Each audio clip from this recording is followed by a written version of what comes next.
Let's begin the topic pyrolysis. ये जो word pyrolysis है ये क्वाइन किया गया है ग्रीक वर्ड से पायरो, जिसका मतलब होता है फायर, और लिसिस मीन्स सेपरेटिंग। तो इसमें क्या किया जाता है, जो बायोमास या जो ऑर्गेनिक वेस्ट होता है उसकी डिकम्पोजिशन की जाती है in presence of high temperature और इन प्रेजेंस ऑफ फायर। जब हाई टेम्परेचर में वेस्ट की डिकम्पोजिशन करते हैं और इसमें क्या करते हैं, इन अब्सेंस ऑफ एयर की जाता है खास करके प्रोसेस, तो इसको बोलते हैं पायरोलिसिस प्रोसेस को। ये most commonly used treatment method है जिसमें ऑर्गेनिक मैटर को क्या करते हैं, उसकी डिकम्पोजिशन की जाती है। तो ये प्रोसेस गैसिफिकेशन और कंबस्शन से पहले किया जाता है। ये फर्स्ट स्टेप होता है गैसिफिकेशन और कंबस्शन के प्रोसेस का। जनरली कंबस्शन में क्या होता है कि हम एयर को यूज़ करते हैं बर्न करने के लिए, लेकिन पायरोलिसिस में इन अब्सेंस ऑफ ऑक्सीजन यहाँ पर क्या है, कंबस्शन होती है।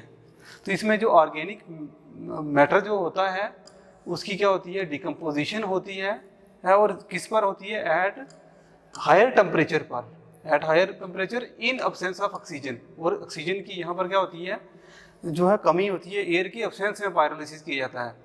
और ये टिपिकल एक टेम्परेचर रेंज होता है एट 430 डिग्री सेंटीग्रेड और 800 फ़ारेनहाइट पर ये पायरोलिसिस जो है वो की जाती है, डिकम्पोजिशन की जाती है, कंबशन की जाती है ऑर्गेनिक मैटर की, जब बायोमास की, अंडर ए स्पेसिफिक प्रेशर पर, एक प्रेशर भी रखा जाता है जिसमें कि जब ये पायरोलिसिस की जाती है तो इसमें फिजिकल जो स्ट्रक्चर होता है मैटर का वो भी चेंज हो जाता है और केमिकल कंपोजिशन भी क्या हो जाती है, चेंज हो जाती है। और वो इरिवर्सिबल प्रोसेस है। एक बार कोई मैटर की जो है वो कंपोजिशन चेंज हो जाएगी तो वो दोबारा से वैसी नहीं हो सकती। जैसे इस प्रोसेस में वुड से क्या बनता है, चारकोल। तो जब वुड से हम चारकोल बना लेंगे तो चारकोल से वुड नहीं बना सकते। तो ये इरिवर्सिबल प्रोसेस है, एक बार बना दिया तो वैसे ही कंपोजिशन वो रहेगी, चेंज हो जाएगी। तो पायरोलिसिस क्या है, इन्वॉल्व है इरिवर्सिबल केमिकल चेंजेस आती हैं और इसमें होता है क्या, हीट की प्रेजेंस में होता है, टेम्परेचर देते हैं इसमें, और ऑक्सीजन की अब्सेंस में ये हीट या कंबशन की जाती है। ये इंपॉर्टेंट चीज़ है। इसमें कुछ वर्ड्स हैं जिनको हम पायरोलिसिस के भी हम थर्मल डिकम्पोजिशन भी कह सकते हैं, डिस्ट्रक्टिव डिस्टिलेशन भी कह सकते हैं या कार्बनाइजेशन भी कह सकते हैं। जो हम पढ़ते हैं इंसनरेशन और पायरोलिसिस दोनों में डिकम्पोजिशन की जाती है ऑर्गेनिक मैटर की, वेस्ट की, खासकर वेस्ट की। लेकिन इंसनरेशन में क्या किया जाता है, वह इंसनरेशन एक्सोथर्मिक रिएक्शन है जिसमें वेस्ट को हम क्या करते हैं, जलाते हैं और वहाँ पर हीट प्रोड्यूस होती है। लेकिन पायरोलिसिस में क्या करते हैं, ये एंडोथर्मिक है, यहाँ हीट अब्जॉर्ब होती है, एंडोथर्मिक रिएक्शन है, यहाँ पर हीट बाहर से दी जाती है, वेस्ट को जलाया नहीं जाता, वेस्ट जलाते नहीं है डायरेक्टली। लेकिन इंसनरेशन में क्या करते हैं, वेस्ट को ही आग लगा देते हैं, कंबशन की जाती है, ये चीज़ होती है। और पायरोलिसिस में जो है वो ऑर्गेनिक मैटर को खासकर जो है वो किया जाता है। यहाँ पर जो है वो ये खासकर जो बाकी मैटर होता है हैज़ार्डस मटेरियल वगैरह इंसनरेशन में जिसकी डिकम्पोजिशन नहीं हो पाती वो करते हैं इंसनरेशन में। तो नेक्स्ट क्या है, पायरोलिसिस से 3 प्रोडक्ट्स जनरली प्रोड्यूस होते हैं, गैस भी प्रोड्यूस होती है, लिक्विड भी और सॉलिड भी प्रोड्यूस होता है। तीनों चीज़ें जो हैं वो मैटर की जो होती हैं, स्टेट्स होती हैं, वो प्रोड्यूस होती हैं पायरोलिसिस प्रोसेस के दौरान। तो जो गैस प्रोड्यूस होती है पायरोलिसिस के दौरान उसको बोलते हैं सिन गैस, और इसको सिंथेटिक गैस भी कहते हैं। तो ये सिंथेटिक गैस जो होती है मिक्सचर होती है बहुत सारे गैसेस की। कौन कौन सी, इसमें हाइड्रोजन भी होता है, कार्बन मोनोऑक्साइड होता है, मीथेन होता है, कार्बन डाइऑक्साइड होता है और हाइड्रोकार्बन होता है, ये सिन गैस में होते हैं।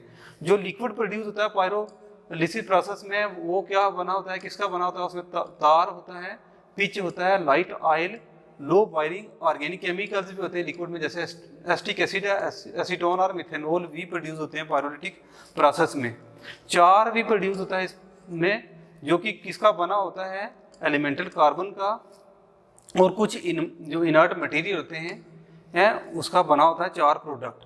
तो 4 जो है ये प्रोडक्ट होता है बायोमास पायरोलिसिस का। जब बायोमास की मैटर की जब पायरोलिसिस की जाती है, कंबशन की जाती है, तो 4 भी प्रोड्यूस होता है जो कि सॉलिड मैटर होता है। तो इस 4 में हाई प्रोपोर्शन ऑफ कार्बन होता है और इसमें कुछ हाइड्रोजन, ऑक्सीजन और बाकी मिनरल्स भी होते हैं 4 में। तो इसमें हमने ये देखा भाई कि पायरोलिसिस के दौरान जो बायोमास को जलाया जाता है, जिसकी डिकम्पोजिशन की जाती है, उसमें 3 तरह के प्रोडक्ट्स मिलते हैं।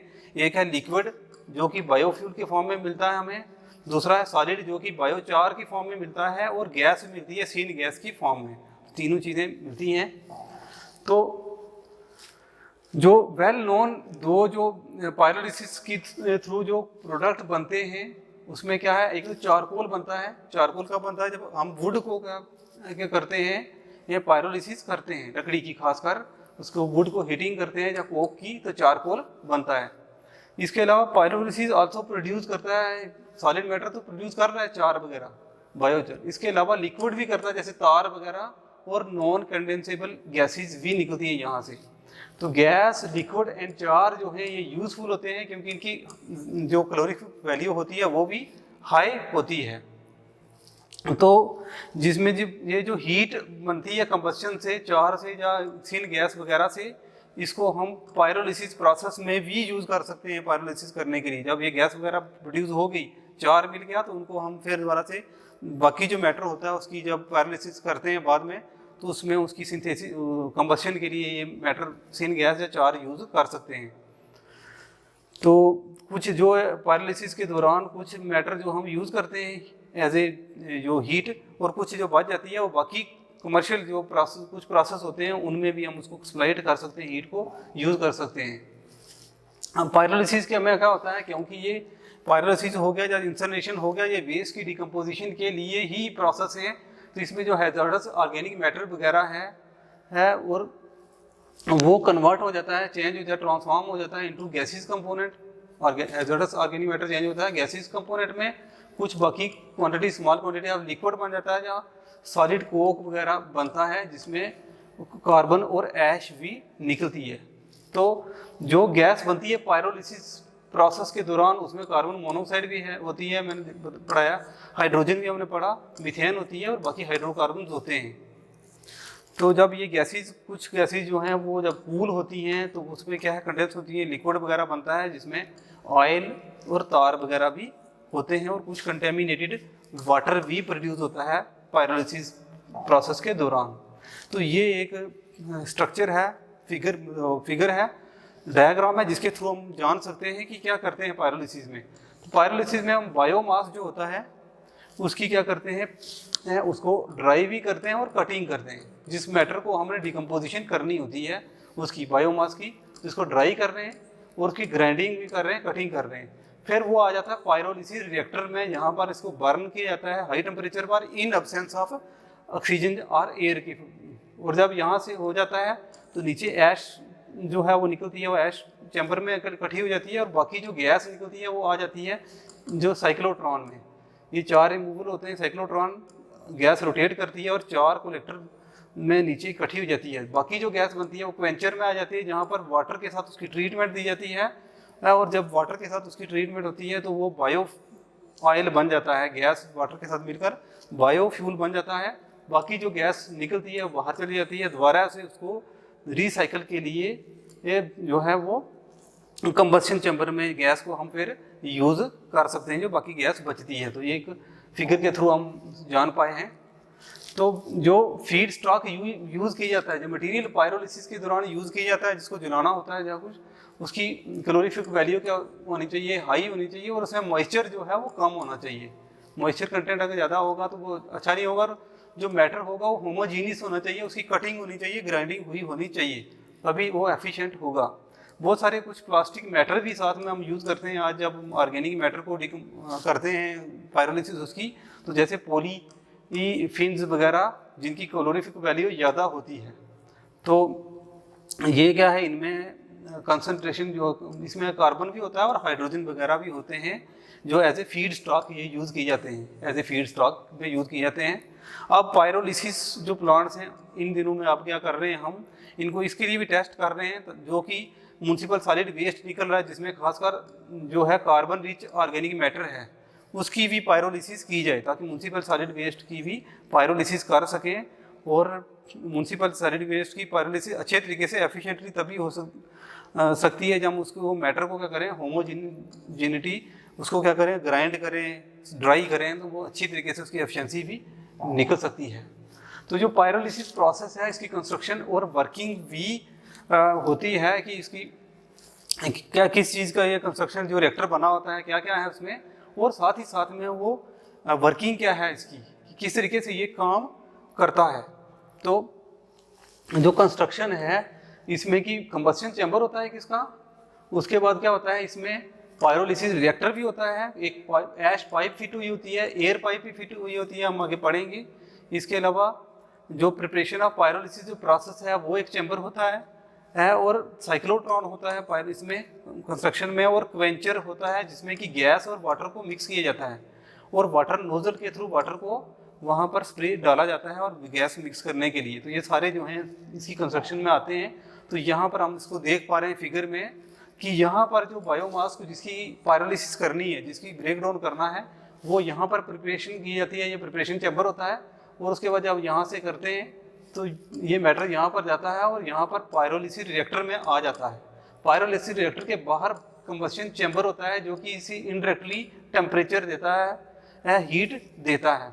इसी कंबस्शन चैम्बर के साथ एयर पाइप भी फिट हुई होती है कभी, जो एयर देने के लिए होती है, एयर सप्लाई के लिए।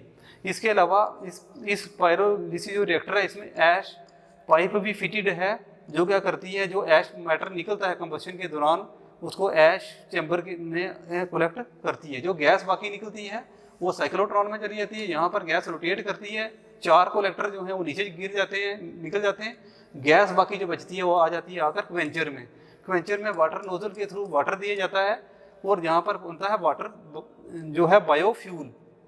ये बायोफ्यूल आकर बायोफ्यूल कलेक्टर में इकट्ठा हो जाता है और बाकी जो गैस निकलती है वो दोबारा से कलेक्शन चैम्बर में उसको हम रीयूज कर सकते हैं। तो ये होता है इसका वर्किंग भी, और जो कंस्ट्रक्शन है इसका पायरोलिसिस रिएक्टर का। तो ये वर्किंग हो गया, जैसे कि वुडन पार्टिकल को क्या है, जब बायोमास पार्टिकल हैं उनकी कटिंग भी करते हैं, ड्राइंग करते हैं, और ये जो स्मॉल पीसीस द्वारा हैं वो फिर बायो रिएक्टर में आ जाते हैं, पायरोलिसिस रिएक्टर में आ जाते हैं, और वहाँ पर इन एब्सेंस ऑफ ऑक्सीजन वो क्या करते हैं, कंबस्शन होती है उनकी। कंबस्शन चैम्बर जो हमने बताया कि इनडायरेक्टली हीट करता है पायरोलिसिस जो अंदर रिएक्टर होता है उसको, और ऐश पार्टिकल ऐश जो पाइप होती है उसके थ्रू ऐश चैम्बर में चले जाते हैं, ये भी हमने पढ़ा। तो जो गैस निकल जाती है ऊपर मैटर वो जाकर साइक्लोट्रॉन में चली जाती है, साइक्लोट्रॉन में गैस रोटेट करती है हमने देखा, और वो 4 पार्टिकल जो हैं वो 4 कलेक्टर में इकट्ठे हो जाते हैं।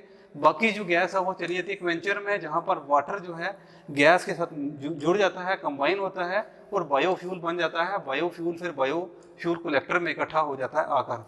तो जो बाकी गैस है वो बाहर चली जाती है, या रीयूज के लिए कंबस्शन चैम्बर में उसको इस्तेमाल किया जाता है। तो जो ये पायरोलिसिस प्रोसेस है इसमें क्या है, बायोफ्यूल को कलेक्ट करते हैं और साथ ही साथ में क्या है 4 प्रोडक्शन भी होती है। बायोफ्यूल भी बनता है यहाँ पर हमने देखा, और 4 की भी प्रोडक्शन होती है, और किसको यूज़ करके, किसी कंबशन करके, बायोमास की या वेस्ट की डिकम्पोजिशन करके।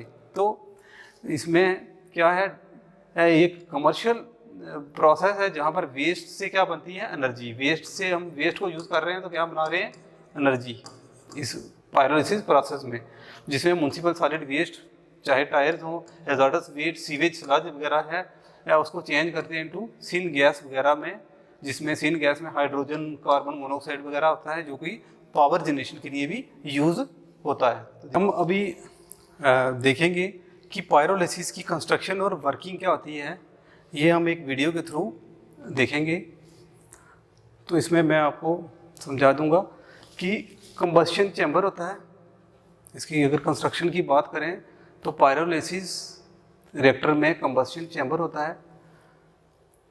उस कंबस्शन चैम्बर के अंदर पायरोलिसिस रिएक्टर होता है जो हम देख पा रहे हैं। इस रिएक्टर के साथ ऐश पाइप जो है वो कनेक्ट होती है, जो कि ऐश को कलेक्ट करती है नीचे। इस जो चैम्बर है कंबस्शन चैम्बर, इसके साथ एयर पाइप जुड़ी होती है जहाँ से एयर सप्लाई होती है कंबस्शन चैम्बर के लिए। उसके बाद क्या होता है, यहाँ पर जो वेस्ट जो बायोमास होता है जिसकी कंबस्शन होनी होती है उसको प्रिपेयर किया जाता है, जहाँ पर प्रिपरेशन की जाती है पायरोलिसिस। जो मैटर होता है जो बायोमास उसको यहाँ पर प्रिपेयर किया जाता है, कटिंग और उसकी ड्राइंग की जाती है। उसके बाद यहाँ पर ये नेक्स्ट होता है साइक्लोट्रॉन। इस साइक्लोट्रॉन में ये गैस आती है और यहाँ पर से जो चार होते हैं वो जब रोटेट करती है गैस तो चार कलेक्शन में आकर कलेक्टर में आकर इकट्ठे हो जाते हैं। ये गैस आगे निकल जाती है, चार अलग होने के बाद क्वेंचर में आ जाती है। क्वेंचर में क्या होता है जो है यहाँ क्वेंचर के साथ ही बायोफ्यूल कलेक्टर भी जो है वो कनेक्ट होता है। तो यहाँ पर एक वाटर नोजल होता है जो कि वाटर प्रोवाइड करता है। जो गैस आती है हॉट गैस गर्म, उसमें जब वाटर को करते हैं वाटर मिक्स होता है क्वेंचर में गैस के साथ और फिर क्या बनाता है बायोफ्यूल बनाता है क्वेंचर में। तो उसके बाद ये इस तरीके से तो मेन क्या होता है जब प्रिपरेशन करते हैं वर्किंग की अगर देखें तो यहाँ पर वुड की कटिंग की जाती है, मैटर की कटिंग की जाती है, बायोमास की ही और ड्राई किया जाता है। उसको मैटर को फिर क्या करते हैं यहाँ पर आकर ये मैटर आ जाता है पायरोलिसिस रिएक्टर में, जहाँ पर ये कंबशन होती है इसकी और इनडायरेक्टली कंबशन चैम्बर भी इसको हीट प्रोवाइड करता है इसकी। तो जब होती है यहाँ से जब इसकी कंबशन होती है तो ऐश पाइप में इसके थ्रू जो है ऐश पार्टिकल ऐश चैम्बर में आकर कलेक्ट होते हैं, ऐश कलेक्टर में आ जाते हैं। फिर क्या होता है जो बाकी जो गैस बचती है वो जाकर आ जाती है यहाँ पर साइक्लोट्रॉन में, जहाँ रोटेट होती है गैस और चार जो होते हैं पार्टिकल वो नीचे चार कलेक्टर में इकट्ठे हो जाते हैं और गैस आगे चली जाती है और क्वेंचर में आ जाती है। अब क्वेंचर में जब गैस आती है तो यहाँ पर क्या होता है कि वाटर नोजल से हम वाटर प्रोवाइड करते हैं ये और गैस मिक्स होती है तो गैस वाटर के साथ तो बायोफ्यूल बनता है। ये बायोफ्यूल नीचे चला जाता है और बायोफ्यूल कलेक्टर में इकट्ठा हो जाता है, जाकर बायोफ्यूल कलेक्टर में इकट्ठा हो जाता है और ये बाकी जो गैस है ये बाहर चली जाती है और रीयूज होती है, दोबारा से यूज़ होती है किसके लिए कंबशन चैम्बर के लिए। तो इस तरीके से ये प्रोसेस जो है वो पायरोलिसिस का चलता है। ये जो टोटल ये गैस वगैरह बाहर चली गई और यहाँ पर ये यूज़ होगी। तो this is all about preparation process of pyrolysis.